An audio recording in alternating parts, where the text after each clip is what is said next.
అశ్వ సంవత్సరంలో కైలాస యాత్ర Sri Gayatri tours and travels 8977349696. Sanju శాంసన్కు జాక్పాట్ తగిలింది. 12న నమీబియాతో జరగబోయేటువంటి మ్యాచ్లో సంజు ఆడటం దాదాపుగా ఖరారైంది. రెగ్యులర్ ఓపెనర్ అభిషేక్ శర్మకు వైరల్ ఫీవర్ ఉండడంతో సంజు శాంసన్కు ఈ అవకాశం దక్కింది.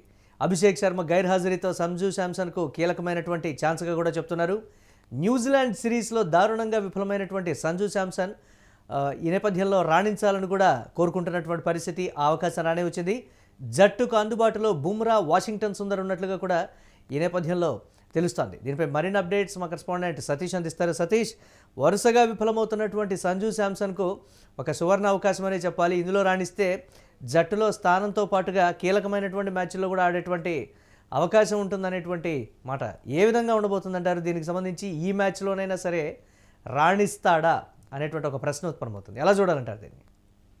ముఖ్యంగా T20 వరల్డ్ కప్ సంబంధించి గ్రూప్ స్టేజ్ లో భారత జట్టు పలు కీలక మార్పులు అయితే చోటు చేసుకోబోతుంది. దీనికి సంబంధించి ఇప్పటికీ ఏదైతే రెగ్యులర్ ఓపెనర్ అయినటువంటి అభిషేక్ శర్మ తీవ్రమైన వైరల్ ఫీవర్, అలాగే కడుపు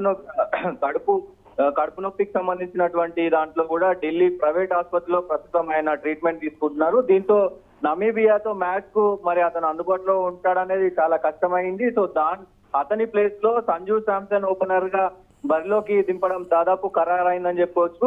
ముఖ్యంగా సంజు శాంసన్ ఇటీవల జరిగినటువంటి న్యూజిలాండ్ తో జరిగినటువంటి సిరీస్ లో సంజు శాంసన్ ఆశించిన మేర రాణించకపోవడం, ఈ మ్యాచ్ అతనికి ఫామ్ నిరూపించకపోవడానికి, ఈ మ్యాచ్ లో గనక ఒకవేళ ఫామ్ లో వచ్చి ఆడితే గనక మరి నెక్స్ట్ మ్యాచ్ కూడా అవకాశాలు దక్కే అవకాశాలు ఉంటాయి. ఎవరైనా అందుబాటులో లేకపోతే మళ్ళీ సంజు శాంసన్ ని తీసుకునే అవకాశం ఉంటది. ప్రస్తుతం ఇప్పుడు ఈ నమీబియా మ్యాచ్ సంజు శాంసన్ కి లైఫ్ లైన్ మ్యాచ్ అని చెప్పొచ్చు. ముఖ్యంగా ప్రస్తుతం ఆయన ఉన్నటువంటి ఏదైతే ఫామ్ ఉందో ఆ ఫామ్ ని కూడా మళ్ళీ కంటిన్యూ చేస్తారా, లేకపోతే తిరిగి ఫామ్ లోకి వస్తారా అనేది కూడా ఒక చర్చనీయాంశంగా మారింది. ఎందుకంటే నమీబియా పైన ఆయన మంచిగా రాణిస్తే గనక అభిషేక్ శర్మ అందుబాటులో లేకపోయినా, ఇంకా తిలక్ వర్మ ఎవరైనా అందుబాటులో లేకపోయినా, కీలక ఆటగాళ్ళు ఎవరు అందుబాటులోకి లేకపోయినా గానీ ఇక్కడ సంజు శాంసన్ ని ఆడించే అవకాశం ఉంటది. కాబట్టి మరి ఆయన ఫామ్ ప్రస్తుతం ఈ మ్యాచ్ కి, రేపు జరగబోయే మ్యాచ్ కి డూ ఆర్ డై, అంటే జట్టులో అతని స్థానం సుస్థిరంగా ఉందా లేదా అనేది రేపటి మ్యాచ్ తో తేపనుంది. దాంతో పాటుగా ముఖ్యంగా ఇప్పటికే మొన్న జరిగినటువంటి మ్యాచ్ లో వైరల్ ఫీవర్ కారణంగా గత మ్యాచ్ దూరమైనటువంటి జస్ప్రీత్ బుమ్రా కూడా ప్రస్తుతం అతను మహమ్మద్ సిరాజ్ అతని స్థానంలో ఆడాడు. ఇప్పుడు నమీబియాతో మరి ఆడేందుకు అవకాశం ఉందంటున్నట్టు ఒకవైపు తెలుస్తా ఉంది. అయితే వాషింగ్టన్ సుందర్ కూడా గత మ్యాచ్ లో న్యూజిలాండ్ సిరీస్ లో ఆయనకు గాయమైంది. ఆ గాయం నుంచి కోలుకున్నాడు. తిరిగి జట్టులోకి కూడా ఎప్పుడు అందుబాటులోకి, అంటే మ్యాచ్ లో ఎప్పుడు తీసుకుంటే అప్పుడు అందుబాటులో ఉంటాడని కూడా తెలుస్తా ఉంది. సో ఏదేమైనప్పటికీ రేపు జరగనున్నటువంటి ఢిల్లీలో జరగనున్నటువంటి అరుణ్ జైట్లీ స్టేడియంలో రేపు మ్యాచ్ జరగనుంది. దీనికి సంబంధించి ఇప్పటికే మరి సంజు శాంసన్ కి అయితే పెద్ద ఎత్తున ఇది చాలా కీలక పరిణామం అని చెప్పుకోవచ్చు. అంటే భారత జట్టులో తన స్థానం గనక సుస్థిరం చేసుకోవడానికి ఫైనల్, అంటే నమీబియాతో మంచి ఫామ్ లో ఆడితే గనక మళ్ళీ ఆయనకు అవకాశం ఇచ్చే అవకాశం ఉంటది. సో ఆయన మరి ఇండియా టీమ్ లో కూడా ఉండే అవకాశం ఉంటది. అంటే ఒత్తిడిని జయించలేకపోతున్నాడు సంజు శాంసన్ అనేటువంటి విమర్శలు గత కొన్ని మ్యాచ్లుగా కూడా మనం చూస్తున్నాం. ఓపెనింగ్ అంటే 1 డౌన్ లో ఆడిస్తే బాగుంటుందని కొంతమంది, లేదు ఇదే సరైనటువంటి సమయం, ఓపెనింగ్ జోడీలో జట్టుకు భారీ స్కోర్ అందించడంలో ఆ రకమైనటువంటి గతంలో ఏదైతే IPL కావచ్చు, గత T20లో చోటు చేసుకున్నటువంటి అదే దూకుడుతో ఆడితే మాత్రం భారీ స్కోర్ను అయితే సంజు శాంసన్ జట్టుకు కట్టబెట్టేటువంటి అవకాశం ఉంటుందనేటువంటి మాట. రాణిస్తారా లేదా అనేటువంటి మరో ప్రశ్న. దీన్ని ఎలా చూడాలంటారు సతీష్? ముఖ్యంగా అయితే సంజు శాంసన్ ఫామ్ విఫలం కారణంగా పలు వివాదాలకైతే ఆయన దారితీస్తా ఉన్నాడు.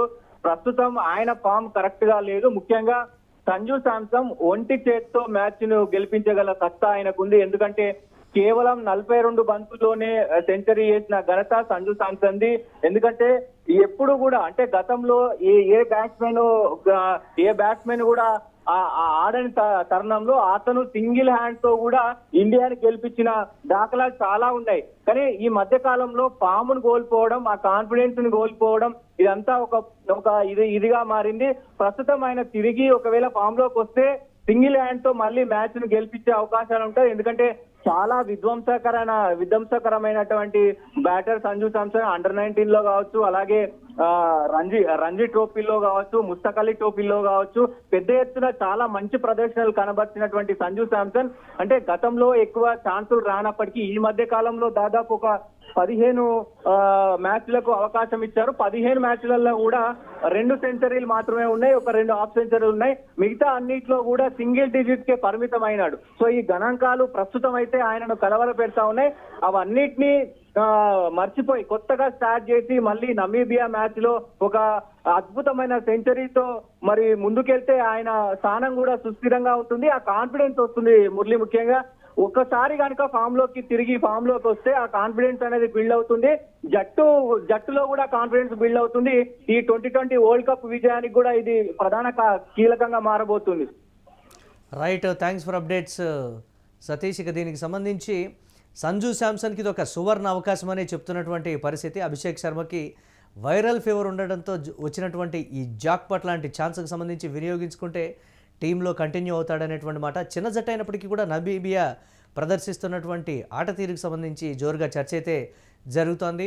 చిన్న జట్లు బౌలింగ్ ఫీల్డింగ్లో కట్టుదిట్టమైనటువంటి ఒక ప్రణాళికతో ముందుకు వెళ్తున్నటువంటి పరిస్థితి. పెద్ద టీమ్స్ను కూడా తక్కువ రన్స్కే ఎక్కువగా స్కోర్ చేస్తాయనుకున్నటువంటి టీమ్స్ను కూడా తక్కువ స్కోర్కే కట్టడి చేస్తూ బ్యాటింగ్లో కూడా ఒక ధీటైనటువంటి ప్రదర్శనని చిన్న టీమ్స్ ఇస్తున్నటువంటి నేపథ్యంలో సంజు శాంసన్ కీలకమైనటువంటి ఈ మ్యాచ్ తనకి కీలకంగా ఉన్నటువంటి ఈ మ్యాచ్లో భారీ స్కోర్ చేసి టీంలో స్థానాన్ని పదిలం చేసుకోవాలని కూడా కోరుకుంటున్నటువంటి పరిస్థితి అయితే ఉంది.